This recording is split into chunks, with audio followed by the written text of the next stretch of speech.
저희 교회에는 찬양대가 없습니다. 그래서 제가 찬양대 시간인데 설교 시간인 줄 알고 올라왔다가 조금 다른 문화에 익숙하지 못했구나 하는 생각이 들었습니다. 혹시 제 목소리가 작지 않습니까? 잘 들립니까? 혹시 작으면 방송실에서 좀 높여주시면 되겠습니다. 제 고향 강원도 영월에는 강이 두 개가 흐릅니다. 하나는 정선에서 흘러와 영월의 동쪽을 흐르기 때문에 동강이라 부릅니다. 또 하나는 청영포를 단종이 유배되었던 청영포를 휘감아 돌아 영월의 서쪽을 흐르기에 서강이라 부릅니다. 이 두 강이 영월의 마지막 끝에서 합류하여 단양으로 흘러가는데 이때부터 남한강이라 부릅니다. 제가 태어나고 자란 마을은 동강문화권이 아니라 서강문화권입니다. 어렸을 때부터 강에 나가서 마음껏 놀고 뛰어놀던 그런 놀이터가 저에게는 서강이고, 이 서강에는 아마 연세대학교 정도의 캠퍼스 크기의 섬이 하나 또 있습니다. 참 그 섬에 가서 놀던 그런 추억의 강이기도 합니다. 수영하다 지치면 수영하러 나갈 때 요즘 수영하러 많이 가죠. 그냥 가지 않고 지나는 길목에 있는 토마토밭에서 토마토 따고 오이 따고 해서 가져가서 물속에 던져놓고 수영하다 배고프면 먹고, 또 강을 건너가서 땅콩밭에 가서 땅콩을 캐가지고 그것을 또 불에 그을러서 먹고, 참 재미있는 그런 시간을 보내곤 하였습니다. 혹시 여러분 어항으로 족대로 고기 잡는다는 말은 알지만 보쌈으로 고기 잡는다는 말 들어보셨습니까? 이런 주발 같은 데다가 위에 헝겊을 덮고 그다음에 골뱅이를 잡아서 깨워서 위에 얹히고 그다음에 이렇게 넣으면 피레미, 세리 이런 것들이 많이 들어가죠. 그런 물고기도 잡고, 또 물가에 보면 천연 잔디밭이 넓게 있습니다. 아주 우리 마을 아이들의 거기 공놀이 너무 좋은 장소지요. 겨울에는 스케이트를 지치고 추위를 피하기 위해 피워놓은 모닥불에 고구마를 구워 먹으면서 참 행복하게 지낸 그런 강가의 소년이었습니다. 그때는 공부를 안 하고 논 것이지만 지금 돌이켜보면 또 지금 제 마음의 성서 속에 깊게 담겨있는 어떤 삶의 여백이 있는 삶이었다 하는 생각이 듭니다. 지금도 바쁜 일상에 시달리다 어딘가 쉬고 싶은 마음이 들뜨면 늘 제 어린 시절의 고향의 강가로 달려가곤 합니다. 물론 직접 간다는 것이 아니라 추억 속에서 달려가는 것이죠. 그래서인지 시편 23편에서 쉴만한 물가에 대해 읽고 묵상할 때면 고향의 강가로 늘 달려가곤 합니다. 현대인들은 부자이든 가난한 자이든 많이 배운 자이든 적게 배운 자이든 각자 빠듯한 삶의 일정을 보내고 있습니다.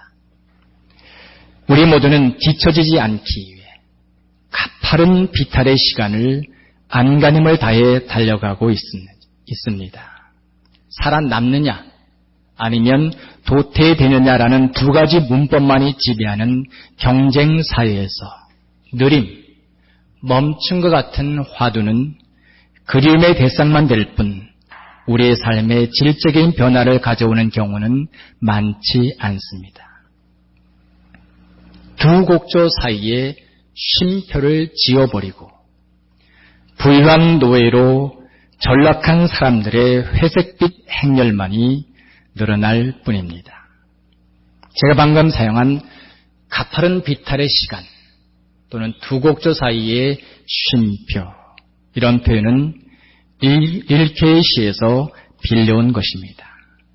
그의 시집 중에 시간의 서, 독일의 문화를 좀 아는 사람들은 시간의 서라는 번역보다는 기도서라는 말이 더 어울리죠. 이 기도서라는 서라고 번역될 수 있는 시집이 있는데 그 시집을 보면은 제목이 수도사적 삶이라는 시가 있습니다. 그 중에 이런 내용이 나옵니다.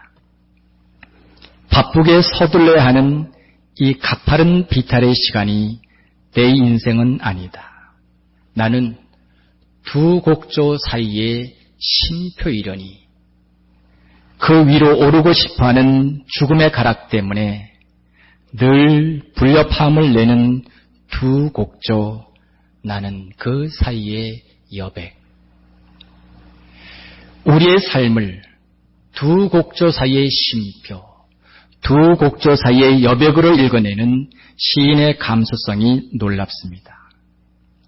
음악에서와 같이 우리의 삶에도 쉼표가 있어야 삶의 가치와 의미가 형태를 부여받고 영원히 그 깊이를 더하게 됩니다. 동양화에서와 같이 우리의 삶에도 여백이 있어야 삶의 여유와 맛을 즐길 수 있습니다. 반대로 우리의 삶에 두 곡조 사이에 쉼표가 없고 계속해서 바쁘게 오르내리는 가파른 비탈의 시간만 있다면 그것은 불협화음의 굴레에서 벗어날 수 없는 불행한 삶입니다. 오늘 마태복음 11장에서 읽었던 것처럼 수고하고 무거운 짐을 진 삶입니다. 누가 이런 삶을 좋아하겠습니까? 그러나 성과사회, 경쟁사회는 원하든 원하지 않든 우리를 이런 삶으로 내몰고 있습니다. 성과주의 신봉자가 되어 삶의 여백을 일로 채워가는 사람도 있고 개발사의 불도저 신화에 도취하여 삶의 빈 공간만 보면 물길과 바람길이 막히는 것을 아랑곳하지 않고 댐과 빌딩을 짓는 사람도 있습니다. 마몬이 주는 삶의 단맛에 중독되어 막간의 시간마저 저당 잡히고 돈을 세는 당뇨병 환자도 있습니다. 그러나 대부분의 사람들은 살아남기 위해 어쩔 수 없이 쉼표를 지어버리는 삶을 살고 있습니다. 이것은 하나님의 창조 질서에 어긋나는 삶의 방식입니다. 세상을 창조하시고 지금도 날마다 새롭게 창조하시는 하나님은 일 중독증에 걸린 일의 노예가 아닙니다. 그분의 창조 사역에는 매 7일마다 쉼, 안식이 분명한 자리를 잡고 있습니다. 창세기 2장 2절에 이렇게 기록되어 있지요. 하나님이 그가 하시던 일을 일곱째 날에 마치시니 그가 하시던 모든 일을 그치고 일곱째 날에 안식하시니라. 일곱째 날이 두 번 나옵니다. 이 말씀에 의하면 하나님께서 당신의 창조의 사역을 마치신 날이 언제입니까? 언제 마쳤지요? 일곱째 날입니다. 이 말의 의미는 하나님께서는 일곱째 날에도 무언가를 만드시고 그 다음에야 비로소 만드시는 것을 온전히 끝내셨다는 것입니다. 이것은 6일 동안 창조하시고 제7일에는 쉬셨다는 내용과 상충됩니다. 그래서 고대부터 성경을 읽고 연구하는 자들은 이 구절을 어떻게 해석해야 하는가를 두고 고민하였습니다. 한 해결책이 제시되는데 그것은 첫 번째로 나오는 일곱째 날을 여섯째 날로 수정하는 것입니다. 히브리어 성경을 헬라어로 번역한 70인역과 사마리아 사람들이 성경으로 사용했던 사마리아 오경과 시리아어 성경 번역이 이 수정안을 받아들입니다. 우리가 사용하는 개역 개정이 히브리어 구약 성경을 따른다면 혹 여러분 가운데 가지고 성경을 새번역을 가지고 계신 분들은 확인해 보시면 아시겠지만 새번역은 헬라어 구약 성경을 따라 여섯째 날로 번역합니다. 아직까지 해결되지 않은 이 문제를 안식의 저자 아브라함 헤셀은 독특한 방식으로 풀어갑니다. 그런 일곱째 날에 또 하나의 창조가 있었는데 그것이 안식이라고 말하며 다음과 같은 고대 랍비의 글을 인용합니다. 엿새 동안 창조가 이루어진 뒤에 우주에 무엇이 없었는가? 메누화가 없었다. 안식일이 되자 메누화가 왔다. 그리하여 우주가 완전해졌다. 안식일에 창조된 메누화, 창조된 세상을 완전하게 하는 메누화, 이 메누화의 뜻이 무엇일까요? 오늘 예배드리기 전에 오늘 기도하신 장로님께서 어제 메누화가 무슨 뜻인지 찾아보셨다고 합니다. 아마 궁금하신 분들은 여러분 가운데서도 인터넷을 통해서 주보를 확인하시고 궁금하신 분들은 메누화가 무슨 뜻인가 아마 찾아보셨을 것입니다. 간단하게 표현하면 평온, 고요, 평화, 쉼 이런 뜻을 의미합니다. 이스라엘의 역사를 돌이켜보면 공간지향적인 성전 문화에서 시간지향적인 안식일 문화로 넘어가는 시점이 있습니다. 이스라엘 역사뿐만 아니라 우리의 신앙생활을 돌이켜봐도 공간지향적인 그러한 신앙에서 시간지향적인 신앙으로 변화되는 때가 있습니다. 성전이 이스라엘의 중심이 될 수 없는 상황에서 성전을 대체할 수 있는 구심점이 바로 안식일이 된 것입니다.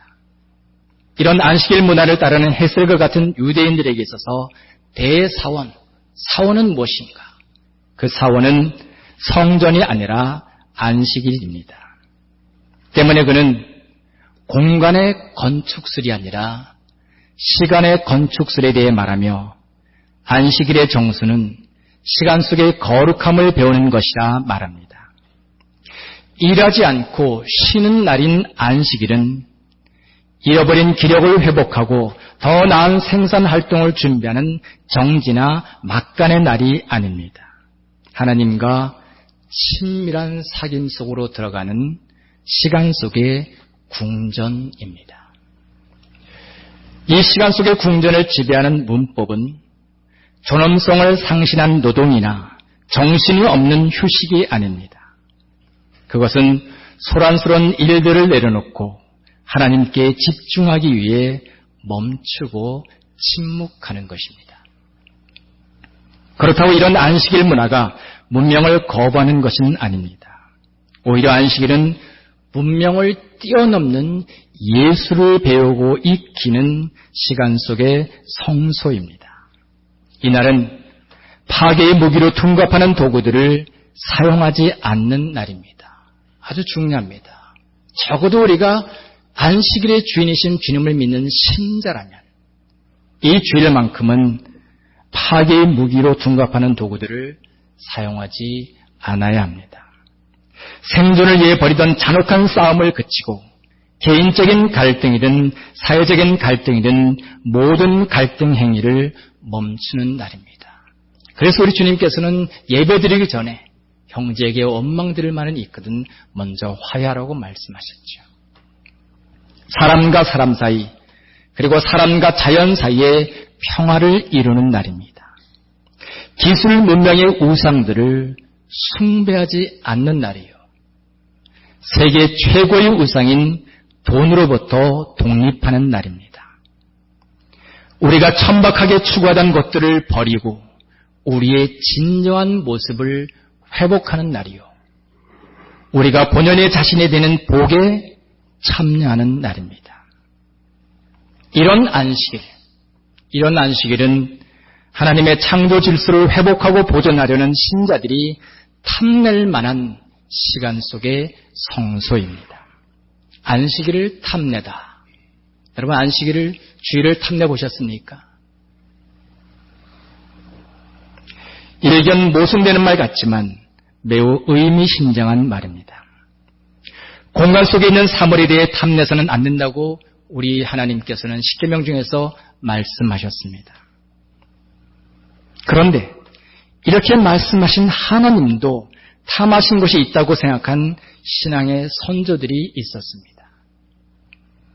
그들은 하나님이 그가 하시던 일을 일곱째 날에 마쳤다는 말을 하나님께서 일곱째 날을 탐내셨다 그렇게 해석합니다. 바로 아람어 성경을 사용하는 사람들입니다.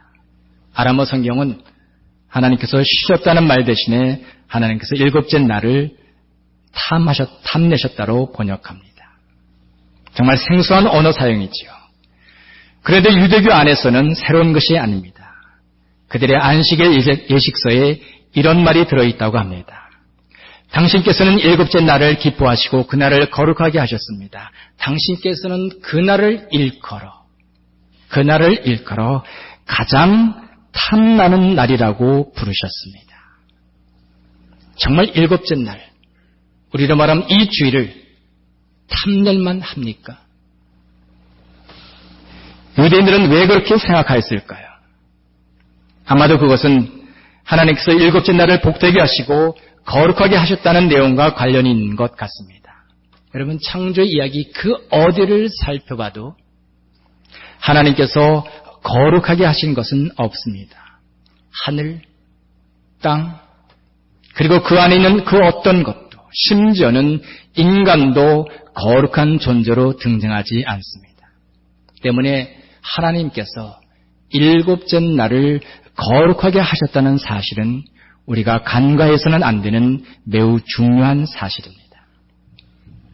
이것은 공간의 거룩함에 매여있는 우리에게 새로운 눈을 뜨게 해주고 새로운 믿음의 지평을 열어주는 천지개벽의 소리입니다.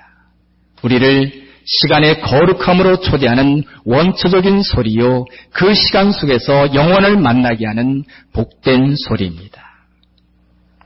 하나님께서 주시는 참된 평화를 누리는 삶을 살기 위해서는 시간 속의 성소를 탐내는 삶을 살아야 합니다. 가파른 비탈의 시간을 살아가야 하는 우리가 불협화음이 가득 찬 이 세상에서 그래도 쉼표가 있는 삶을 살기 위해서는 시간 속의 궁전을 탐내는 삶을 살아야 합니다. 여유 없이 바쁘게 돌아가는 삶의 쳇바퀴에서 벗어나 여백이 있는 삶을 살기 위해서는 거룩한 주님의 날을 탐내는 삶을 살아야 합니다.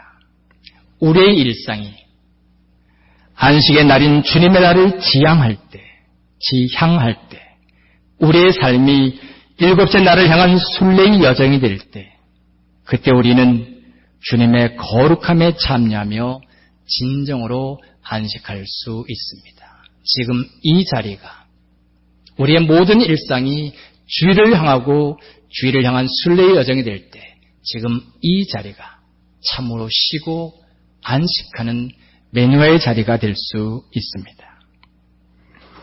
이러한 메누아의 신비에 대해 오늘 본문의 시인도 우리의 주의를 환기시키고 있습니다. 선한 목자 되시는 우리 주님께서는 우리를 푸른 초장과 쉴만한 물가로 인도하십니다. 쉴만한 물가, 여기서 쉴만한 이 말이 바로 메누아를 번역한 말입니다. 선한 목자 되시는 우리 주님께서는 우리를 당신의 당신의 메누아가 있는 물가로 인도하십니다. 어릴 때 강에서 자라서 그런지 강물의 리듬에 대해 나름 감각이 있습니다. 제가 서울 와서 수영장을 가고는 다시금 수영장을 사실 안 갑니다. 저는 강물 속에서 자랐기 때문에 강물 흐름, 리듬을 타고 수영하는 데 익숙해져 있지 고요히 멈춰져 있는 그런 수영장에서 수영하는 데는 아주 제가 잘 못합니다. 흐르는 강물에는 유속의 리듬과 소리의 리듬, 다양한 리듬이 있습니다. 물의 깊고 얕음에 따라, 물의 빠름과 느림에 따라, 강폭의 넓음과 좁음에 따라, 물속에 어떤 것이 얼만큼 있느냐에 따라 리듬은 달라집니다. 흐르는 강물에서 헤엄을 잘 치는 것은 그 리듬을 읽고 그 리듬에 자신을 맡기는 것입니다. 이때 헤엄을 쳐서 강을 건너는 것은 물살이 아무리 빠르든 아무리 강폭이 넓든 헤엄을 쳐서 강을 건너는 것은 일이 되지 않고 쉼이 있는 놀이가 됩니다. 주님께서 우리를 데려가시는 메누아의 물가가 바로 이런 쉼이 있는 곳입니다. 이 메누아의 물가에서 우리는 다양한 리듬과 물길을 보게 됩니다. 구불구불하게 흐르는 물길도 있고 곱게 흐르는 물길도 있습니다. 멈춘 듯 고요하게 흐르는 리듬도 있고 급하고 빠르게 흐르는 리듬도 있습니다. 졸졸 소리를 내는 리듬도 있고 쏴하는 소리를 내는 리듬도 있습니다. 리듬의 모양과 맛과 속도가 어떠하든 그 리듬에 우리의 몸을 맡기면 우리는 주님 주시는 쉼의 깊은 맛을 느낄 수 있고 또 한 가지 시간의 향기도 맡을 수 있습니다. 성과사회, 경쟁사회에서 시간은 향기를 잃어버렸다고 말합니다. 시간을 일에 묶어두고 시간을 일의 시간으로 만들기 때문입니다. 휴가 갈 때도 잠자리에 들 때도 일의 시간을 데리고 갑니다. 시간의 부족을 메우기 위해 시간을 원자 단위로 쪼개다 보니 파편화된 시점으로서의 시간은 많이 있습니다. 그러나 서사가 사라지고 이야기가 사라진 시간은 향기를 잃고 말았습니다. 그런데 잃어버린 시간의 향기를 우리는 메누아의 물가에서 발견하게 됩니다. 시간의 향기가 굽이굽이 멈춘 듯 느리게 흐르며 이야기를 담고 숙성시키는 메누아의 물가에 자신의 거주를 정하고 다양한 향기를 머금은 퇴적층을 남기기 때문입니다. 이런 시간의 향기는 코로만 맡을 수 있을 뿐만 아니라 눈으로 볼 수도 있습니다. 눈의 부산한 움직임을 중단하고 천천히 그리고 오랫동안 주의 깊게 바라보면 메누아의 물가에 켜켜이 쌓여있는 시간의 향기를 눈으로도 볼 수 있습니다. 이렇게 메누아의 물가에서 시간의 향기를 맡고 보기 위해서는 오랫동안 머무는 것이 요청됩니다. 그런데 이런 머무름은 삶이 한가로워야 가능합니다. 때문에 성과사회와 경쟁사회를 살아가는 현대인들에게 이 머무름은 참으로 어렵습니다. 오늘날의 사회는 한가로움을 허용하지 않기 때문입니다. 심지어 교회도 한가로움을 마치 비신앙적인 것인 양 금기시합니다. 그 한 예가 서방 수도원 규칙의 표준으로 불리는 베네딕토 수도 규칙입니다. 이 규칙서에서 매우 중요한 부분으로 간주되는 제48장에 보면 이런 규칙이 나옵니다. 한가로움은 영혼의 원수이다. 그러므로 형제들은 정해진 시간에 육체 노동을 하고 또 정해진 시간에 거룩한 독서, 렉지오 디비나를 할 것이다. 수도승 생활에서 매우 중요한 노동과 독서가 자리를 잡게 되는 데는 한가로움을 피해야 한다는 강박관념이 자리를 잡고 있습니다. 우리의 영혼이 구원의 여정을 잘 걷기 위해 한가로움은 철저하게 싸워야 하는 가장 대표적인 적이 되었습니다. 이 한가로움이라는 영혼의 적과 싸우기 위해 노동을 하고 성경을 읽고 묵상하고 기도하였습니다.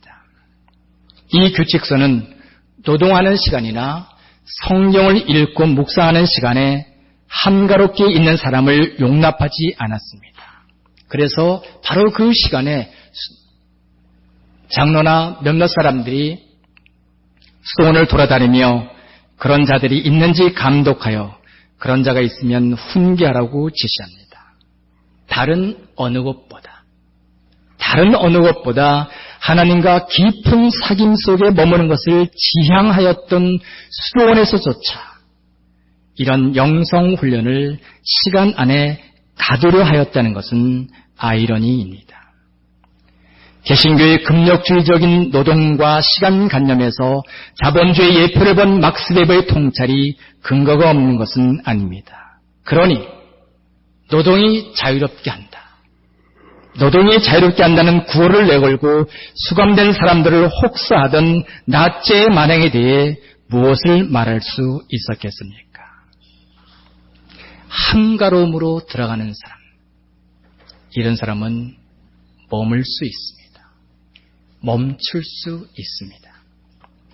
이런 머무름 속에서 쉼을 얻는 모습을 상상할 때 떠오르는 그림이 하나 있습니다. 제가 살던 고향에는 천연기념은 76호, 동양에서는 가장 오래되었다는 1200년 되었다는 은행나무가 있습니다. 더운 여름, 아무리 바쁜 농번기라도 점심 식사가 끝나면 그 은행나무 아래에는 동네 모든 분들이 나오셔서 오수를 즐깁니다. 그리고 할아버지들은 장기나 바둑을 두시고요.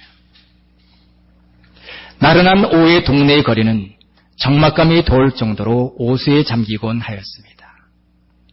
이 한가로운 오수 문화가 사라지기 시작한 것은 아마도 새마을운동의 영향이 아닌가 생각합니다.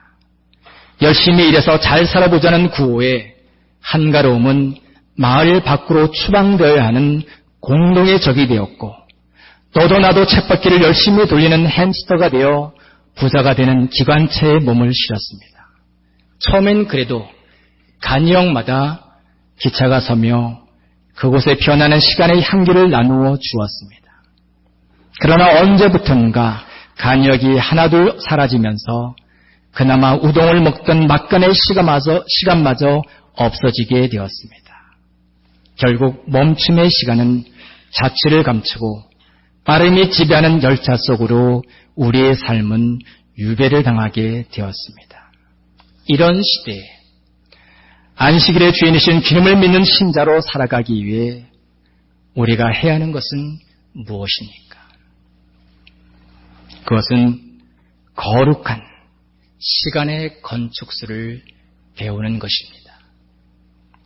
잃어버린 시간의 향기를 다시금 찾기 위해 편안에 길들여진 몸을 달래며 세상을 지배하는 삶의 방식과는 다른 삶의 방식을 익혀야 합니다. 가파른 비탈의 시간에 얽매인 삶에서 벗어나 쉼표가 있는 삶, 여백이 있는 삶을 가치 있는 삶으로 여기는 마음가짐을 가져야 합니다. 우리를 맨화의 물가로 초대하시는 주님의 음성에 귀를 기울이고 우리를 맨화의 물가로 인도하시는 주님의 손을 잡아야 합니다. 맨화의 물가는 내가 정복하여 내 손아귀에 넣는 것이 아니라 그분의 손에 의해 인도되는 신앙의 물가이기 때문입니다. 그런데 왜 주님께서 인도해 주시는 맨화의 물가가 중요할까요? 교부 아우구스티누스는 자신이 찾는 안식의 불완전성을 자각합니다. 우리의 쉼이 영원한 쉼이 될 수 없는 것은 우리의 실존이 얽히고 헝클어진 삶의 매듭으로 인해 하나님으로부터 멀리 떠나 헤매는 궁핍한 땅이기 때문입니다. 찾았다고 생각하는 안식은 또 다른 안식을 갈망합니다. 자신이 만족해하고 머물 수 있는 궁극적인 안식을 갈망하던 그는 한 가지